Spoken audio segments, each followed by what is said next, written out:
Salut à toi et bienvenue dans cette nouvelle vidéo. Aujourd'hui on est en extérieur et je vais tenter de faire un nouveau vlog un petit peu plus qualitatif s'il en est, parce que la dernière fois c'était un petit peu catastrophique, laborieux. La GoPro ne marchait plus, le micro ne marchait pas, donc j'ai changé de micro. J'ai investi dans un petit objectif et du coup aujourd'hui justement je vais te parler de ce petit objectif que j'ai acheté, qui est un Olympus 9 mm avec une ouverture constante à f8. Donc c'est un petit fisheye mais qui n'est pas vraiment un fisheye, parce qu'en plus quand tu le montes sur le GX9 comme là et que tu filmes avec en 4K, il y a un crop dessus de 1.5 ou 2 je crois, donc ce qui fait que ça devient une lentille grand angle, ultra grand angle. Et du coup c'est pas un vrai fisheye, mais est-ce que ça me dérange? Non, ça me dérange pas. Donc j'ai investi dans ce petit objectif là, j'ai investi dans un petit accessoire que je te montrerai en post-prod pour avoir l'écran en retour là, donc c'est pour ça que là en fait il faut que je m'y fasse parce que j'arrive pas de regarder au-dessus. Et j'ai investi dans un enregistreur Zoom H1N avec un micro cravate. Donc du coup ça me fait un setup un peu plus lourd que ce que je comptais faire au début, un peu plus volumineux, mais au moins ça fonctionne et il y a une qualité certaine que je n'aurais pas eu avec la GoPro et que je n'aurais pas eu avec un autre objectif, parce qu'il aurait fallu que j'investisse dans un ultra grand angle autre que celui-ci, parce que celui-ci coûte entre 79 et 89 €. Moi je l'ai eu un petit peu moins cher avec une promo sur Amazon, et le micro, la cravate ça coûte 10 €, l'enregistreur H1N là il est à 90 €. Donc tu vois que à ce prix là j'aurais pas pu vraiment investir dans plus, parce qu'une GoPro c'est 400-500 €, donc c'est pas le même budget. Et donc du coup j'avais envie de te faire un petit vlog sur l'utilisation de cet objectif là. Donc en fait je vais vraiment m'en servir principalement pour faire du vlog, et je vais aussi m'en servir pour faire des photos un peu street, parce que j'avais mon 14 mm qui est lui très bien avec un autofocus, mais ce petit objectif là qui est un objectif pancake est vraiment beaucoup plus compact et vraiment on va dire vraiment très intéressant. Alors le fait qu'il reste bloqué à f8 en permanence, ça peut être un problème effectivement, mais ça te permet d'avoir une profondeur de champ assez longue. Alors c'est vrai que par contre j'ai remarqué qu'il faut qu'il y ait beaucoup de luminosité, parce que sinon c'est assez catastrophique, il faut faire attention au contraste élevé. Donc le mode noir et blanc sur le GX9, le monochrome LD là, faut éviter, parce que ça a tendance à grave saturer les blancs et à boucher les noirs complètement. Donc c'est vrai que c'est pas une lentille extraordinaire en termes de qualité de fabrication. Après en vidéo j'ai constaté que quand il y a beaucoup de lumière ça marche plutôt pas mal. Donc pour le vlog c'est pas mal, parce que ça me permet d'avoir une optique vraiment très légère. Avec le GX9 tu vois, ça me fait un setup vraiment très léger. Tu vois, je vais te prendre une photo tout de suite avec mon téléphone pour te montrer la gueule du set. Voilà, je te l'afficherai. Oh, je vais la faire en horizontal. Mathieu, arrête la verticale, on n'est pas sur TikTok. Voilà. C'est pas hyper léger, c'est pas le plus léger que peut exister. J'avais pas non plus envie d'investir énormément dans ce set, donc du coup j'ai préféré rester assez sobre. Et je vais te faire donc quelques petites photos d'illustration avec cet objectif là. Je vais me promener un petit peu, je vais essayer de filmer en même temps. Ça c'est vraiment ma grosse lacune, j'ai du mal à filmer en même temps que je prends les photos, parce que du coup j'ai du mal à switcher. Là vu que ça va être le même appareil photo, je pense que ça sera un petit peu plus facile plutôt que de chaque fois jongler avec la GoPro. C'est pour ça aussi, c'est une des raisons pour laquelle aussi j'ai choisi cet objectif là. C'est parce que en photo il peut me faire du fisheye, et avec la vidéo en 4K ça me fait un crop d'un grand angle, et ça me permet surtout de ne pas switcher entre plusieurs appareils et du coup d'avoir constamment le même appareil. Donc c'est peut-être un peu plus simple, je ne sais pas, on verra. Bon bah changement de programme, toujours un petit vlog, mais un vlog dans la forêt. Je vais essayer de vlogger pendant que je fais du vélo, ce serait pas mal. Alors si tu connais un système pour que je puisse attacher ma caméra à mon épaule, ou un holster si tu veux de GoPro, ça m'intéresse. Alors là il va y avoir beaucoup de vent, parce que vois-tu, je vais à toute berzingue, je suis en descente au Camérite, mais on va essayer de pas se mettre de tôle. Ah oui, au fait, c'est la première vidéo de l'année. Ah oui, alors bonne année mon copain, oui bonne année.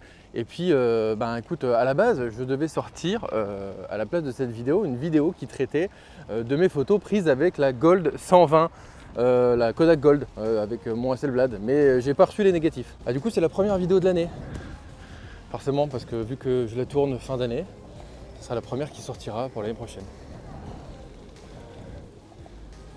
Il y a du monde sur ce chemin, dis donc.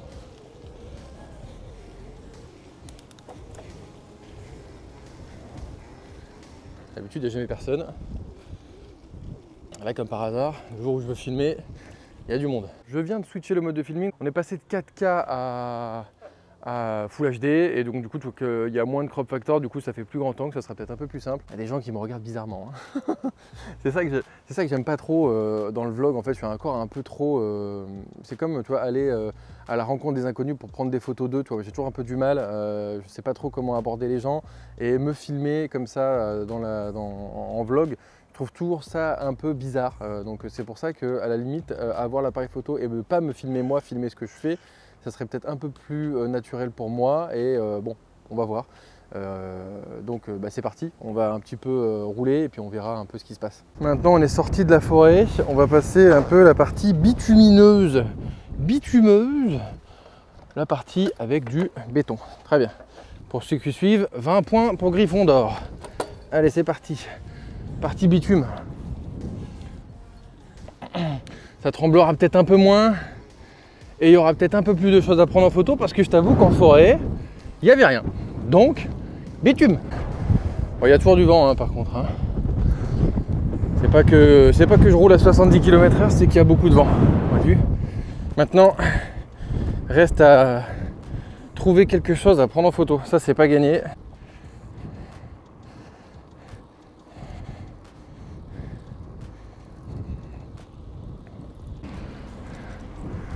Ah, ici c'est un coin que j'aime bien parce qu'il y a des très jolies maisons ici. Près de là, les prendre en photo. Allez, pose le bolide ici. Alors c'est sûr qu'en photo, c'est un fisheye. Un fisheye, ça fait vraiment fisheye. Donc forcément, ça déforme un peu. Il n'est pas exceptionnel, mais après on parle d'un truc à 89 € maximum, quoi. Voilà. Hein. À titre d'exemple, un fisheye c'est Samyang, c'est au moins 250-300 €. Et c'est les moins chers, Samyang, Rokinon, là, tout ça, toutes ces marques là. Et ils sont beaucoup plus gros, beaucoup plus lourds. Alors oui, c'est des meilleures constructions, mais c'est plus cher. Et puis c'est pas pour la même utilité, je pense. Vraiment, si tu achètes cet objectif, pour moi, c'est vraiment pour une utilité un peu comme ça, voilà, type vlog, type vidéo un peu comme ça, à la cool. Pas s'attendre non plus à avoir de la grosse qualité. Même si, comme je te disais, je trouve que en vidéo avec de la lumière, c'est pas dégueu. Et en photo, quand il y a de la lumière aussi, c'est pas dégueu aussi. Il faut juste apprendre à bien le maîtriser parce que vu que c'est une optique avec une ouverture constante à f8, forcément, tu vas avoir tendance à monter les ISO ou descendre la vitesse.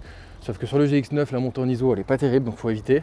Donc il faudra baisser ta vitesse et du coup, forcément, tu as des situations où ça sera pas terrible de l'utiliser. Mais c'est une contrainte comme une autre, j'ai envie de te dire. Donc il faut s'y adapter et en vrai à force avec le temps là on s'adapte. C'est vrai qu'au début c'est un peu perturbant parce que c'est toujours très sombre. C'est normal hein, F8 c'est sombre mais d'un côté au final moi j'ai vite pris le pli parce que mes fichiers c'est vrai que tout le temps je les utilise à F8 F11 quand je fais de la photo de skate donc j'ai l'habitude mais c'est vrai qu'après en photo de skate je vais pas passer là. Là je passerai pas. Mais c'est vrai donc en photo de skate, la différence c'est que il y a les flashs qui compensent.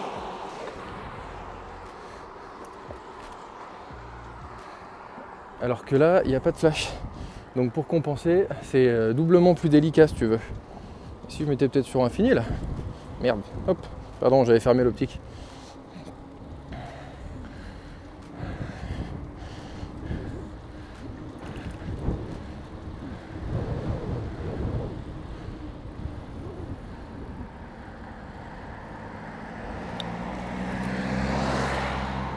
De trouver 2-3 petits panneaux à prendre en photo parce que je t'avoue que sinon je vais revenir de cette vidéo avec 0 photo.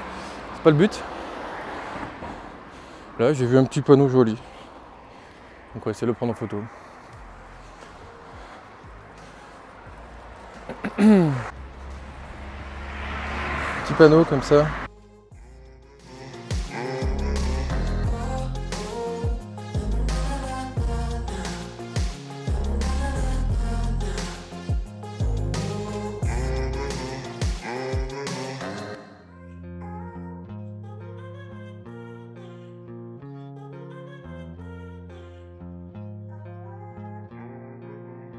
Ok, bon là on arrive à la fin de mon tour en vélo. Je t'avoue que j'ai pas trouvé beaucoup de sujets à prendre en photo parce que déjà bah, c'était un petit tour en vélo principal d'abord. J'espère que la résultante te plaira quand même. J'ai essayé de faire quelques photos. Après, je t'avoue que ce type d'objectif, effectivement, ça se prête plus à de la photo un petit peu architecturale ou de sport, hein, principalement. En vidéo, je trouve que c'est vraiment bien en 4K quand il y a le recrop, parce que justement, ça fait un espèce de grand angle qui du coup déforme beaucoup moins qu'en fisheye. Là, quand tu es comme ça en mode Full HD, du coup, ça déforme plus. Après, la qualité est pas trop dégueu quand il y a de la lumière. Après, quand il n'y a pas beaucoup de lumière, bah forcément, c'est un peu plus dégueu, hein, c'est sûr, forcément. Il ferme à F8 tout le temps, donc ça, il faut le savoir. Après, je n'irai pas jusqu'à dire qu'il est vraiment pourri et que c'est une honte. C'est ce que j'ai pu voir sur les commentaires de certains acheteurs. Franchement, je trouve qu'il n'est pas exceptionnel, mais il n'est pas dégueu. Donc franchement, si tu as un petit budget, que tu veux te lancer dans la photo un peu sportive ou dans le vlogging, je pense que c'est une bonne alternative parce qu'il est vraiment très compact. Et il n'est pas dégueu avec des bonnes lumières. Voilà, il faudra juste penser à avoir de la bonne lumière. Je ne l'ai pas testé en photo de skate avec mon GX9 parce que je n'ai jamais fait de photo de skate avec le GX9. Mais je pense que ça serait peut-être à tester. Si j'ai le temps, je t'en ferai, sachant que là c'est la fin de l'année, c'est l'hiver qui commence, qui s'installe. Je ne pense pas que je pourrais faire des photos de skate tout de suite. Peut-être que ça donnera l'occasion de faire une vidéo spéciale GX9 photo de skate avec cet objectif-là. Et peut-être d'autres objectifs, je ne sais pas, avec le standard que j'ai ou avec le 14 mm que j'ai. Cet objectif est plutôt pas mal. En tout cas, pour l'utilisation que j'en ai, est plutôt pas mal. C'est pas trop fait pour faire des photos comme je voulais le faire là dans la forêt et tout, parce que ça déforme trop, c'est pas assez piqué. Oui, petite chose que je t'ai pas dit, tu as 3 modes en fait de netteté, de mise au point, on va dire entre guillemets. C'est le mode 20 cm, le mode au standard qui correspond à je ne sais pas du tout à quoi, et le mode infini. Et du coup, voilà, tu mets un peu ton loquet dessus. C'est vraiment comme si tu avais un objectif sur un point and shoot argentique. Et c'est vraiment très, on va dire, standard. C'est vraiment classique. Moi, ça me correspond parce que je trouve que c'est vraiment quelque chose de très simple. Tu n'as pas besoin de faire beaucoup de réglages. Le F8 permanent peut être dérangeant effectivement quand tu n'as pas beaucoup de luminosité et quand tu veux avoir une très faible profondeur de champ. Est-ce que c'est le but recherché avec ce type d'objectif? Je ne suis pas sûr, hein. Je ne suis pas convaincu.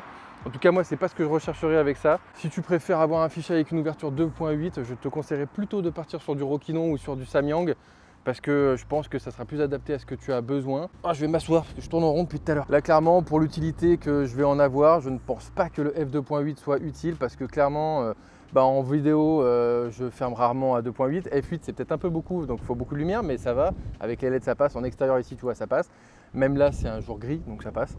Et puis pour la photo de skate, je ferme toujours à F8, mais fisheye, donc ça ne me dérangera pas. Je ferai quand même un test et ça donnera l'occasion de faire une prochaine vidéo avec des photos de skate et ce combo GX9 et Olympus 9 mm.